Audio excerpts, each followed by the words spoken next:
Françaises, Français, mes chers compatriotes, depuis quelques semaines, notre pays fait face à la propagation d'un virus, le Covid-19, qui a touché plusieurs milliers de nos compatriotes. J'ai bien entendu ce soir, avant toute chose, une pensée émue et chaleureuse pour les familles et les proches de nos victimes. Cette épidémie, qui affecte tous les continents et frappe tous les pays européens, est la plus grave crise sanitaire qu'ait connue la France depuis un siècle. Dans l'immense majorité des cas, le Covid-19 est sans danger. Mais le virus peut avoir des conséquences très graves, en particulier pour celles et ceux de nos compatriotes qui sont âgés ou affectés par des maladies chroniques comme le diabète, l'obésité ou le cancer. Durant plusieurs semaines, nous avons préparé, agi.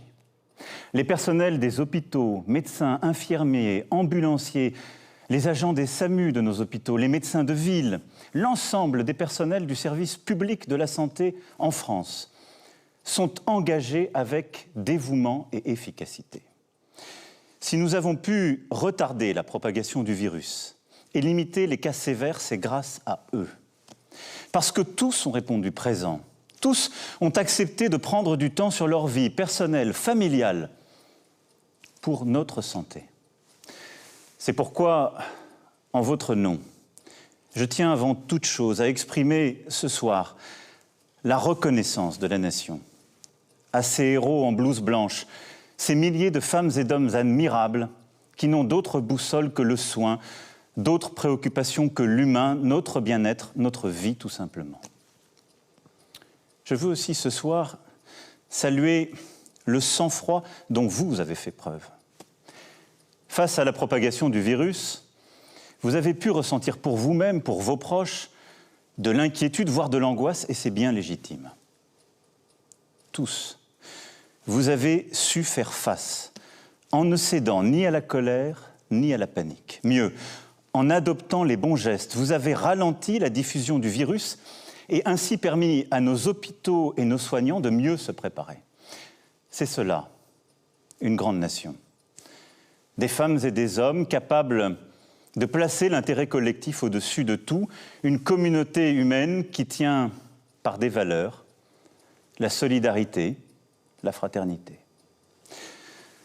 Cependant, mes chers compatriotes, je veux vous le dire ce soir avec beaucoup de gravité, de lucidité, mais aussi la volonté collective que nous adoptions la bonne organisation. Nous ne sommes qu'au début de cette épidémie. Et partout en Europe, elle s'accélère, elle s'intensifie. Face à cela, la priorité absolue pour notre nation sera notre santé. Je ne transigerai sur rien. Et un principe nous guide pour définir nos actions. Il nous guide depuis le début pour anticiper cette crise, puis pour la gérer depuis plusieurs semaines. Et il doit continuer de le faire. C'est la confiance dans la science. C'est d'écouter celles et ceux qui savent. Les plus grands spécialistes européens se sont exprimés ce matin dans une publication importante. J'ai réuni aujourd'hui, avec le Premier ministre, le ministre de la Santé, notre comité scientifique de suivi. Nous avons en France les meilleurs virologues, les meilleurs épidémiologistes, des spécialistes de grand renom, des cliniciens aussi, des gens qui sont sur le terrain et que nous avons écoutés comme nous faisons depuis le premier jour. Tous nous ont dit que malgré nos efforts pour le freiner, le virus continue de se propager et est en train de s'accélérer. Nous le savions, nous le redoutions. Ce qui risque de se passer, c'est que la maladie touchera d'abord les personnes les plus vulnérables. Beaucoup d'entre eux auront besoin de soins adaptés à l'hôpital, souvent d'assistance respiratoire. C'est pourquoi, et j'y reviendrai dans un instant, nous prenons des mesures très fortes pour augmenter massivement nos capacités d'accueil à l'hôpital. Car l'enjeu est de continuer à aussi soigner les autres maladies. C'est aussi de se préparer à une possible deuxième vague qui touchera un peu plus tard, en nombre beaucoup plus réduit, des personnes plus jeunes, a priori moins exposées à la maladie, mais qu'il faudra soigner également. Dans ce contexte, l'urgence est de protéger nos compatriotes les plus vulnérables. Et l'urgence est de freiner l'épidémie afin de protéger nos hôpitaux, nos services d'urgence et de réanimation, nos soignants qui vont avoir à traiter, comme je viens de vous l'expliquer, de plus en plus de patients atteints. Ce sont là nos priorités. C'est pour cela qu'il nous faut continuer de gagner du temps et suivre celles et ceux qui sont les plus fragiles. Protéger les plus vulnérables d'abord. C'est la priorité absolue. C'est pourquoi je demande ce soir à toutes les personnes âgées de plus de 70 ans, à celles et ceux qui souffrent de maladies chroniques ou de troubles respiratoires, aux personnes en situation de handicap, de rester autant que possible à leur domicile. Elles pourront bien sûr sortir de chez elles pour faire leurs courses, pour s'aérer, mais elles doivent limiter leur contact au maximum. Dans ce contexte, j'ai interrogé les scientifiques sur nos élections municipales, dont le premier tour se tiendra dans quelques jours. Ils considèrent que rien ne s'oppose à ce que les Français, même les plus vulnérables, se rendent aux urnes. J'ai aussi demandé au Premier ministre, il l'a fait encore ce matin, de consulter largement toutes les familles politiques. Et elles ont exprimé la même volonté.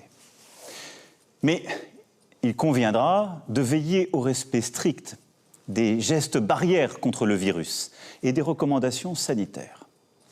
Je fais confiance aux maires et au civisme de chacun d'entre vous. Je sais aussi que les mairies et les services de l'État ont bien organisé les choses.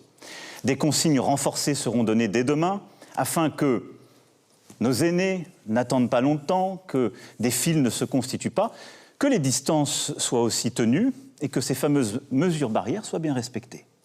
Mais il est important, dans ce moment, en suivant l'avis des scientifiques comme nous venons de le faire, d'assurer la continuité de notre vie démocratique et de nos institutions. Voilà, la priorité des priorités aujourd'hui est donc de protéger les plus faibles, celles et ceux que cette épidémie touche d'abord. La deuxième, c'est de freiner l'épidémie. Pourquoi ? Le ministre de la Santé, le directeur général de la Santé vous l'ont expliqué à plusieurs reprises, pour éviter l'accumulation de patients qui seront en détresse respiratoire dans nos services d'urgence et de réanimation.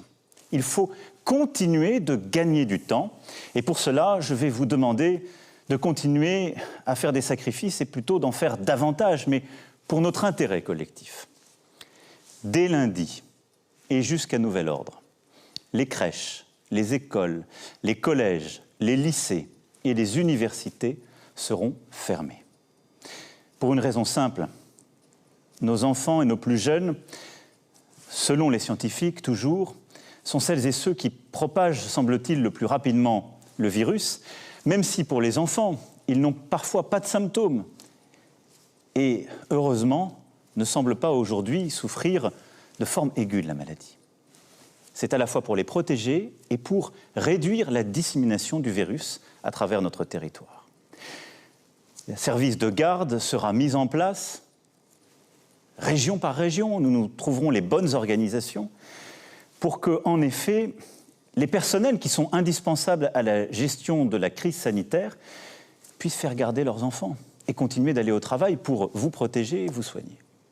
Et donc cette organisation sera travaillée par le gouvernement dans les prochains jours avec l'ensemble des élus et tous les responsables sur nos territoires. Quand cela est possible, je demande aux entreprises de permettre à leurs employés de travailler à distance. Les ministres l'ont déjà annoncé, nous avons beaucoup développé le télétravail, il faut continuer cela, l'intensifier au maximum. Les transports publics seront maintenus, car les arrêtés, ce serait tout bloqué, y compris la possibilité de soigner. Mais là aussi, c'est à votre responsabilité que j'en appelle. Et j'invite tous les Français à limiter leurs déplacements au strict nécessaire. Le gouvernement annoncera par ailleurs des mesures pour limiter au maximum les rassemblements. Dans le même temps, notre système de santé, notamment dans les services de réanimation, doit se préparer à accueillir de plus en plus de cas graves de Covid-19 et continuer à soigner les autres malades. Des places doivent se libérer dans les hôpitaux. Pour cela, toutes les capacités hospitalières nationales, ainsi que le maximum de médecins et de soignants seront mobilisés. Nous allons aussi mobiliser les étudiants, les jeunes retraités. Des mesures exceptionnelles seront prises en ce sens. Beaucoup d'ailleurs ont commencé, je veux les en remercier. J'ai vu il y a quelques jours au SAMU de Paris une mobilisation magnifique, émouvante, exemplaire, où des étudiants, à quelques mois de leur concours, étaient là pour répondre aux appels, aider, et où des médecins à peine retraités étaient revenus pour prêter main forte. C'est cela que nous allons collectivement généraliser en prenant les bonnes mesures. En parallèle, les soins non essentiels à l'hôpital seront reportés, c'est-à-dire les opérations qui ne sont pas urgentes, tout ce qui peut nous aider à gagner du temps. La santé n'a pas de prix. Le gouvernement mobilisera tous les moyens financiers nécessaires pour porter assistance, pour prendre en charge les malades, pour sauver des vies, quoi qu'il en coûte. Et beaucoup des décisions que nous sommes en train de prendre, beaucoup des changements auxquels nous sommes en train de procéder, nous les garderons, parce que nous apprenons aussi de cette crise. Parce que nos soignants sont formidables d'innovation et de mobilisation, et ce que nous sommes en train de faire, nous en tirerons toutes les leçons et sortirons avec un système de santé encore plus fort.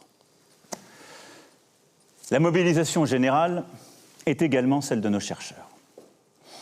De nombreux programmes français et européens, essais cliniques, sont en cours pour produire en quantité des diagnostics rapides, performants et efficaces. Nous allons améliorer les choses en la matière et au niveau français comme européen, les travaux sont lancés. Nos professeurs, avec l'appui des acteurs privés, travaillent d'ores et déjà sur plusieurs pistes de traitement. À Paris, Marseille, Lyon, entre autres. Des protocoles ont commencé. Et j'espère que dans les prochaines semaines et prochains mois, nous aurons des premiers traitements que nous pourrons généraliser. L'Europe a tous les atouts pour offrir au monde l'antidote au Covid-19. Des équipes sont également à pied d'œuvre pour inventer un vaccin. Il ne pourra pas voir le jour avant plusieurs mois, mais il est porteur de grands espoirs. La mobilisation de notre recherche française, européenne, est aussi au rendez-vous. Et je continuerai de l'intensifier. Cette épreuve exige aussi une mobilisation sociale envers les plus démunis, les plus fragiles. La trêve hivernale sera reportée de 2 mois. Et je demande au gouvernement des mesures exceptionnelles dans ce contexte pour les plus fragiles. Enfin, l'épreuve que nous traversons exige une mobilisation générale sur le plan économique. Déjà, des restaurateurs, des commerçants, des artisans, des hôteliers, des professionnels du tourisme, de la culture, de l'événementiel, du transport souffrent, je le sais. Les entrepreneurs s'inquiètent pour leur carnet de commandes. Et tous, vous vous interrogez pour votre emploi, pour votre pouvoir d'achat. Je le sais, c'est légitime. Et avec les décisions que je viens d'annoncer ce soir, cette inquiétude économique va évidemment s'accroître. Nous n'ajouterons pas aux difficultés sanitaires la peur de la faillite pour les entrepreneurs, l'angoisse du chômage et des fins de mois difficiles pour les salariés.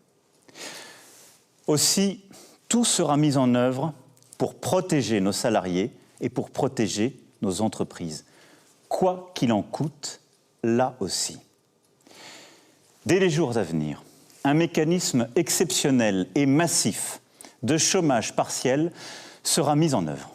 Des premières annonces ont été faites par les ministres. Nous irons beaucoup plus loin.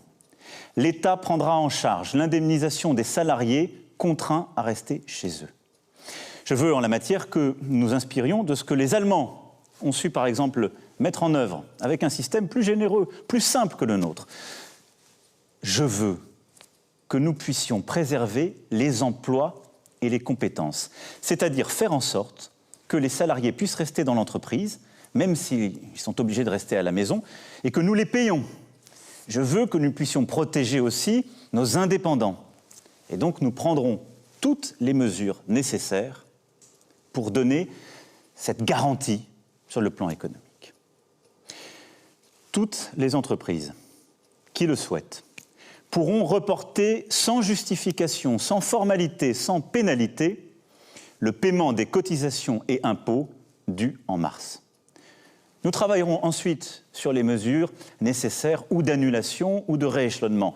Mais je nous connais collectivement. On prend toujours trop de temps à faire cela. Je veux, pour nos forces économiques, des mesures simples. Les échéances qui sont dues dans les prochains jours et les prochaines semaines seront suspendues pour toutes celles et ceux qui en ont besoin. Nous défendrons nos entreprises de toute taille. Nous défendrons l'ensemble des travailleurs et des travailleuses. En parallèle, j'ai demandé au gouvernement de préparer d'ores et déjà un plan de relance national et européen cohérent avec nos priorités et nos engagements pour l'avenir. Nous devons aussi porter une réponse européenne. La Banque centrale a déjà aujourd'hui fait part de ses premières décisions. Seront-elles suffisantes? Je ne le crois pas. Il lui appartiendra d'en prendre de nouvelles. Mais je vais être là aussi très clair avec vous ce soir. Nous, Européens, ne laisserons pas une crise financière et économique se propager. Nous réagirons fort et nous réagirons vite. L'ensemble des gouvernements européens doit prendre les décisions de soutien de l'activité, puis de relance, quoi qu'il en coûte.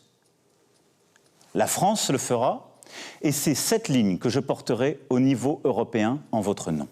C'est déjà ce que j'ai fait lors du Conseil exceptionnel qui s'est tenu hier.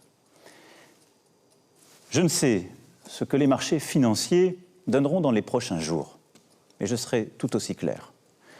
L'Europe réagira de manière organisée, massive, pour protéger son économie. Je souhaite aussi que nous puissions nous organiser sur le plan international, et j'en appelle à la responsabilité des puissances du G7 et du G20. Dès demain, j'échangerai avec le président Trump pour lui proposer une initiative exceptionnelle entre les membres du G7, puisque c'est lui qui a la présidence. Ça n'est pas la division qui permettra de répondre à ce qui est aujourd'hui une crise mondiale, mais bien notre capacité à voir juste et tôt, ensemble, et à agir ensemble. Mes chers compatriotes, toutes ces mesures sont nécessaires pour notre sécurité à tous. Et je vous demande de faire bloc autour d'elles. On ne vient pas, en effet, à bout d'une crise d'une telle ampleur sans faire bloc. On ne vient pas à bout d'une crise d'une telle ampleur sans une grande discipline individuelle et collective, sans une unité. J'entends aujourd'hui dans notre pays des voix qui vont en tous sens. Certains nous disent « vous n'allez pas assez loin et voudraient tout fermer » et s'inquiètent de tout, de manière parfois disproportionnée. Et d'autres considèrent que ce risque n'est pas pour eux. J'ai essayé de vous donner ce soir ce qui doit être la ligne de notre nation tout entière. Nous devons aujourd'hui éviter deux écueils, mes chers compatriotes. D'une part, le repli nationaliste. Ce virus, il n'a pas de passeport. Il nous faut unir nos forces, coordonner nos réponses, coopérer. La France est à pied d'œuvre, la coordination européenne est essentielle et j'y veillerai. Nous aurons sans doute des mesures à prendre, mais il faut les prendre pour réduire les échanges entre les zones qui sont touchées et celles qui ne le sont pas. Ce ne sont pas forcément les frontières nationales. Il ne faut céder là à aucune facilité, aucune panique. Nous aurons sans doute des mesures de contrôle, des fermetures de frontières à prendre. Mais il faudra les prendre quand elles seront pertinentes et il faudra les prendre en européen à l'échelle européenne. Car c'est à cette échelle-là que nous avons construit nos libertés et nos protections. L'autre écueil, ce serait le repli individualiste. Jamais de telles épreuves ne se surmontent en solitaire. C'est au contraire en solidaire, en disant « nous » plutôt qu'en pensant « je », que nous relèverons cet immense défi. C'est pourquoi je veux vous dire ce soir que je compte sur vous, pour les jours, les semaines, les mois à venir. Je compte sur vous parce que le gouvernement ne peut pas tout seul et parce que nous sommes une nation. Chacun a son rôle à jouer. Je compte sur vous pour respecter les consignes qui sont et seront données par les autorités et en particulier ces fameux gestes barrières contre le virus. Elles sont aujourd'hui encore trop peu appliquées. Cela veut dire se laver les mains suffisamment longtemps avec du savon ou avec des gels hydroalcooliques. Cela veut dire saluer sans embrasser ou serrer la main pour ne pas se transmettre le virus. Cela veut dire se tenir à distance d'1 mètre.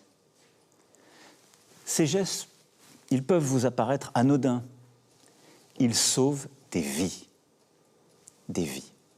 C'est pourquoi, mes chers compatriotes, je vous appelle solennellement à les adopter. Chacun d'entre nous détient une part de la protection des autres, à commencer par ses proches. Je compte sur vous aussi pour prendre soin des plus vulnérables de nos compatriotes. Ne pas rendre visite à nos aînés, c'est, et j'en ai bien conscience, un crève-cœur. C'est pourtant nécessaire, temporairement. Écrivez, téléphonez, prenez des nouvelles, protégez en limitant les visites. Je compte sur vous, oui, pour aussi aider le voisin qui, lorsqu'il est personnel soignant, a besoin d'une solution de garde pour ses enfants, pour aller travailler et s'occuper des autres. Je compte sur les entreprises pour aider tous les salariés qui peuvent travailler chez eux à le faire. Je compte sur nous tous pour inventer dans cette période de nouvelles solidarités. Je demande à ce titre au gouvernement de travailler avec les partenaires sociaux, avec les associations, dans cette direction. Cette crise doit être l'occasion d'une mobilisation nationale de solidarité entre générations. Nous en avons les ressorts. Il y a déjà des actions qui existent sur le terrain. Nous pouvons faire encore plus fort, tous ensemble. Je compte évidemment aussi sur tous nos soignants. Je sais tout ce qu'ils ont déjà fait, je sais ce qu'il leur reste à faire. Le gouvernement et moi-même serons là, nous prendrons toutes nos responsabilités pour vous. Je pense à tous nos soignants à l'hôpital qui auront les cas les plus graves à traiter, mais aussi beaucoup d'urgences.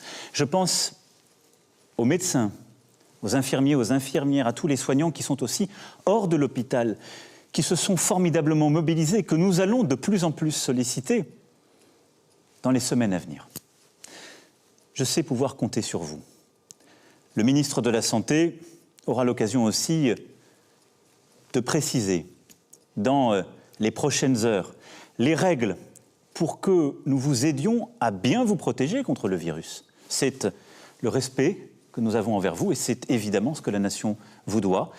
Les règles seront claires pour chacun, elles seront là aussi proportionnées et expliquées. Je compte sur vous, toutes et tous, pour faire nation, au fond. Pour réveiller ce qu'il y a de meilleur en nous, pour révéler cette âme généreuse qui, par le passé, a permis à la France d'affronter les plus dures épreuves. Mes chers compatriotes, il nous faudra demain tirer les leçons du moment que nous traversons. Interroger le modèle de développement dans lequel s'est engagé notre monde depuis des décennies et qui dévoile ses failles au grand jour. Interroger les faiblesses de nos démocraties. Ce que révèle d'ores et déjà cette pandémie, c'est que la santé gratuite, sans condition de revenus, de parcours ou de profession, notre État-providence, ne sont pas des coûts ou des charges, mais des biens précieux, des atouts indispensables quand le destin frappe. Ce que révèle cette pandémie, c'est qu'il est des biens et des services qui doivent être placés en dehors des lois du marché. Déléguer notre alimentation, notre protection, notre capacité à soigner, notre cadre de vie, au fond, à d'autres, est une folie. Nous devons en reprendre le contrôle, construire plus encore que nous ne le faisons déjà, une France et une Europe souveraines, une France et une Europe qui tiennent fermement leur destin en main. Les prochaines semaines et les prochains mois nécessiteront des décisions de rupture en ce sens. Je les assumerai. Mais le temps aujourd'hui est à la protection de nos concitoyens et à la cohésion de la nation. Le temps est à cette union sacrée qui consiste à suivre tous ensemble un même chemin, à ne céder à aucune panique, aucune peur, à aucune facilité, mais à retrouver cette force d'âme qui est la nôtre et qui a permis à notre peuple de surmonter tant de crises à travers l'histoire. La France unie, c'est notre meilleur atout dans la période troublée que nous traversons. Nous tiendrons tous ensemble. Vive la République, vive la France.